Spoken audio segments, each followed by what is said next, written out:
do this every month, the first Sunday afternoon of the month, and we've been doing it for 20 years, I guess, a long time. We've been shooting on Sunday afternoon, and we have a good time.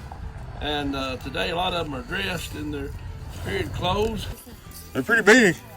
Oh, sure you can. Here. It's not as heavy as you think. Let me tell you a little bit about this rifle, okay? No, you're true. You're right. Yeah, see? Now, this one is correctly made. The barrel is swamped on this rifle, okay? Means it's heavy, thicker right here, thinner right here, and then it flares a little bit at the end. Got any idea why that would be? Because you shove like a bunch of stuff in the barrel. It actually has to do with the explosion.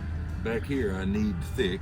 Now these are mild steel. They're not heavy steel. Back here, I need a thick steel to keep it from blowing up. Once I get that explosion over with and it's moving down the barrel, I don't need so much down through here, so I can lighten this barrel up. And in the 18th century, they hand file these through the middle, and they call that swamp because it's different sizes at different places. Now some of them are, you'll see one or two out here, they're really pronounced, they're really thick here at the end. This is for your explosion. Through here it's just moving along, and out here it's a little bit thicker to keep you from getting a barrel wiggle on it. Yep, so a good swamped barrel 18th century rifle, nothing feels as good as that gun. It'll come up to your shoulder. It's not near as heavy as you thought. It's loud though, yeah.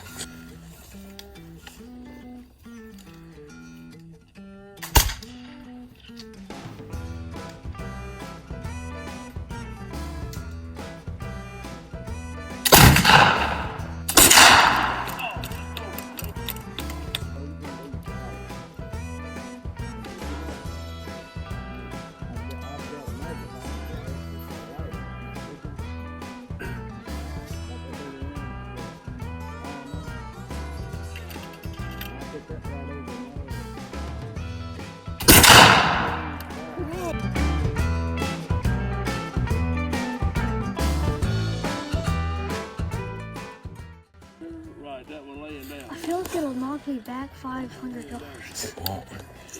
These don't kick. You shot Not bigger. very much. It goes off because it's not burning so fast. It just pushes where modern whacks you. Got everything from a 32 to a 79.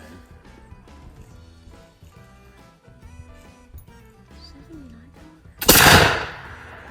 Oh, you got it, Duke.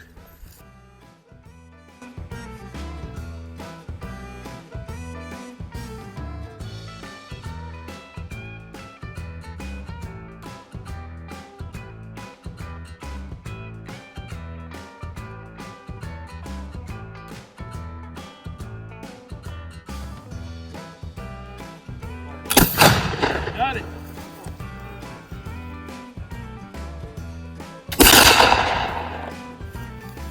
Which one do I shoot? The big one. I've got a pocket for you. Go ahead and bring it up, kind of up a little bit.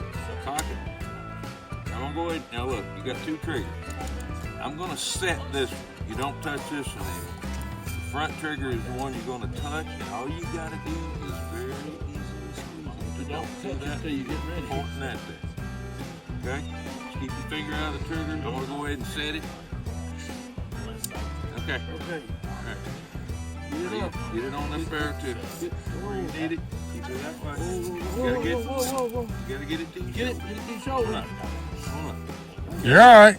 Relax. Ease your finger up to that front trigger, but don't pull it until you're ready. You have to hold it.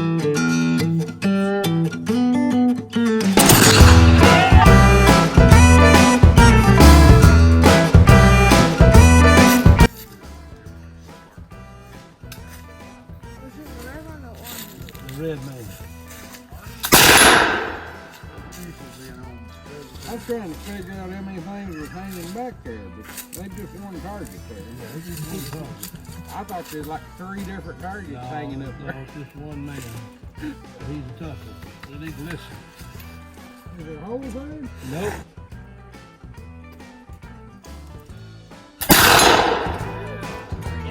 Okay.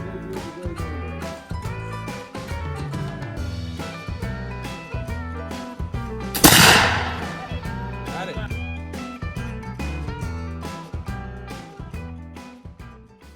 Here, your ignition source is right here. The flint, this little hole. This thing was invented in 1630 by a Frenchman.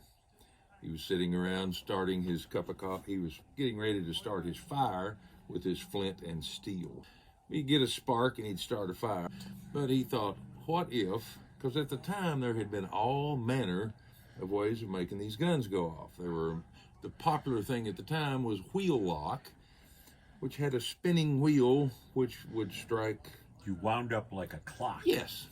You know, it had an actual clock spring in it. Yeah. And the thing would go zing. You touch that and it went zing, and it would hit this here, and it would pour spark. sparks into your paint. Now that worked great, except only a clockmaker could repair it. 18th century frontier in Kentucky, no clockmakers. So 1630, this Frenchman's sitting there starting his coffee, starting his fire to brew his coffee or his tea, and he's like, what if I could put these two things together? And he invented this flintlock. And this was the longest ignition source for a firearm in the history of the world. From 1630 to 1830, if you had a good gun, had a flintlock on it. Daniel Boone carried one, had a flintlock on it. So basically at this point, we have a cartridge built. We have built our own little cartridge. We've got an ignition source, which would be our primer. We've got powder right here. In front of it, we've got a projectile, a ball. So this thing, when it fires, it creates spark, which you see, shoots a little fire through this touch hole or vent hole right here in the side, ignites your main charge, makes the whole thing go dead.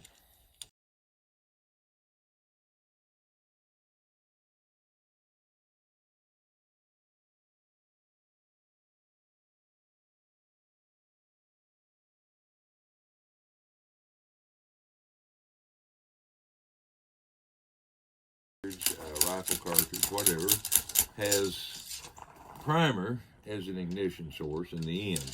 That's the little part you see on the end, right? Inside there's some powder.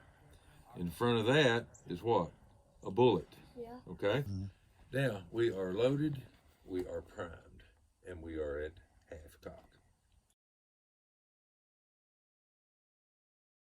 Gun to full cock. It's only at half cock. Wait, I don't know how to do that. You need to right here and pull that backwards. Pull it. Oh, there you go. Hear it click? Yeah. Okay. The old term from the 18th century, and you all heard it, is don't go off half cocked. This is what it means. This is where it came from. The gun was at half cock. We pulled it to full cock. Can you sight? Yes. You sighting it okay? Yes. Okay. Okay. The double set trigger. The back trigger, all it does is prepare the front trigger and make it easier to pull. So, take your finger, see this back trigger? Yeah. Pull it. Pull it hard till it clicks. It's not going to go off. Okay. Okay? You set it. All right, now that front trigger is ready for you. Get it up to your shoulder. Which one do you think I should shoot? You're not going to hold that gun like that. You're going to put this hand right up here. Just like any other gun, There relax. you go, just like you would any other gun. Now, pick out your target, and that front trigger is the one that makes your gun go boom now, okay? Okay. Stay off the trigger until you're ready to fire. Yep. Just like any other gun. You're all right, relax. Yep. You gotta ease your finger up there, though.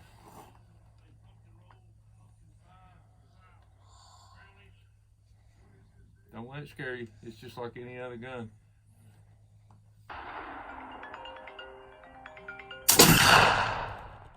Ready, the money? I think I'm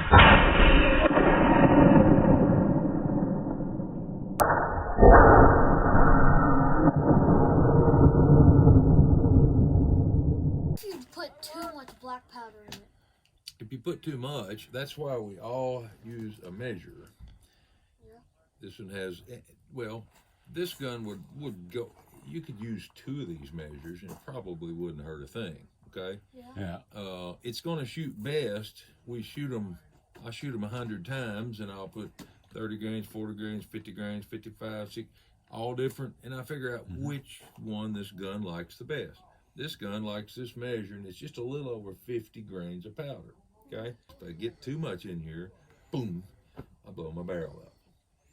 And that happened a lot, particularly in the 18th century, because now this is a steel barrel made in a modern factory, but 18th century guns were made by a blacksmith and forged around the round mandrel. They were hammered out, but mandrel forged barrels were a lot weaker, and you want to make sure you measure that, because you get too much in there and your gun goes boom. Boys are killing it down there. All right, go ahead. Go ahead and set your trigger. Back and pull it to a click. All right. Now that front one's ready to touch. Okay. Yep. There you go. Put that up there. Take your time. I know that's a pretty long gun, but just ease that finger up there. Well, once you shoot at that orange thing there to the left, be some sort of, it might be a groundhog.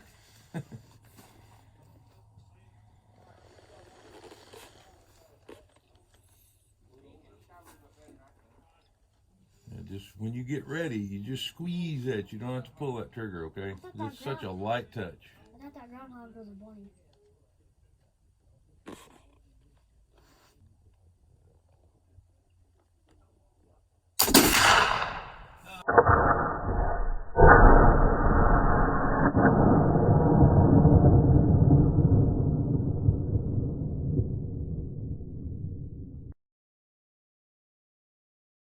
Here with Richard Phelps, and they do a period authentic black powder shoot. Yep. Can you tell us a little bit about it? Yes, thank you for being here, Emmett, and thank you for putting us on Emmett Outdoors. We have a wonderful time every month shooting black powder. We usually shoot flintlock rifles.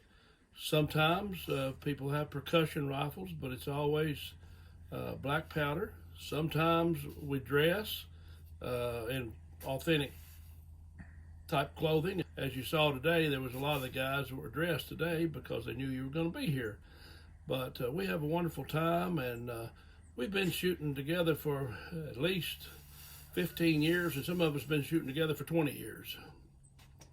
What period in time span was these guns from? The flintlocks that we're shooting today would have been from about the 1750s to maybe 1820. The percussion rifles that some of them shoot would have been from about 1830 to about 1850. We enjoy those very much. So Richard, do you travel around and do any competitive shoots? Yes, Emmett. I actually belong to several clubs. Buck Snort Long Hunters, Wilderness Rangers, I belong to that. Also, member of the Kentucky Corps of Long Riflemen, and that's a group of us from all across the state of Kentucky that shoot competitively, and there's some great competition among those men. We have a big shoot is the Kentucky Cup, where flintlock shooters from all across the state come together and have a big shoot for a big trophy. That's a good time. So there's a lot of competitive shooting in the black powder sport. I also have another question about this. As the Kentucky Coral Long Rifle, is that it? Yes. As you all live in there, do you guys compete against each other or do it as a team? Well, good question. As a team, you have a team. A 10-man team is the first team of the Kentucky team. There's a second group of 10 called a renegade team. And each year, since 1963, there's been a group shooting against Pennsylvania. The argument was whether it was the Pennsylvania long rifle or the Kentucky long rifle. And so that competition has been going on since this was the 60th year that we shot. But it's a team shoot, and it's for points. And unfortunately, Pennsylvania won this last year. But we have some outstanding marksmen in Kentucky. They are top shooters. I shoot a 350 Legend. What is the difference of this and a modern day rifle? Well, a modern cartridge, let's say a 270 or a 308 or anything like that, would be contained within a brass case. And you would have your powder, you would have a primer at the end, you would have your powder that ignites, and then you have your projectile or your bullet that is fired out the end. Well, we are putting the powder down against what's called a breech plug at the bottom of the barrel by hand, pouring that in there manually, as you saw. Then you put a patched round ball and drive that down with a ramrod, and you put that on top of that powder charge. And then you have an external ignition system by that flint hitting that and making that spark that we were doing, or that percussion cap firing through a nipple and igniting that powder. So we're doing it much slower. This was the beginning firearms, you know. About the ramrod. So I've seen these things that people clean their guns with, and you shove down, and these ones that you shove down your barrels. Are those two different things or the exact same thing? They're two different things. Some of those are what we call a range rod, which is more of a steel rod that's got a jag on the end that's you can clean and load, but a ramrod would be a wooden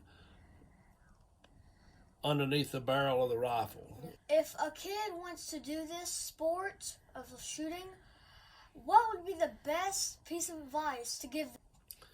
To find someone that understands how to shoot, and kind of let those persons teach them and let them teach them how to be safe and how to use the firearm. It's a sport that you grow. Usually everyone starts out with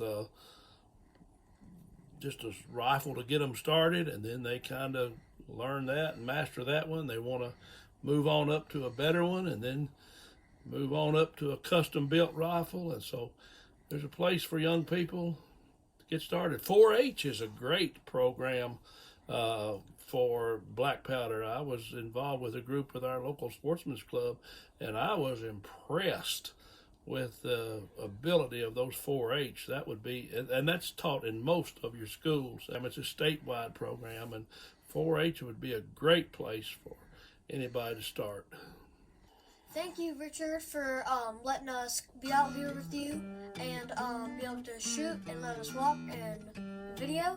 Well, thank you, Emmett, for joining us today, and I hope you learned something, and I hope you had a good time, and we would certainly welcome you back anytime. And thank you for what you're doing for the outdoors, for hunting and fishing and shooting and everything you're doing for the outdoors to teach young people that this is something that they can get involved in that lasts them a lifetime. So thank you. And as we always say, see you outside.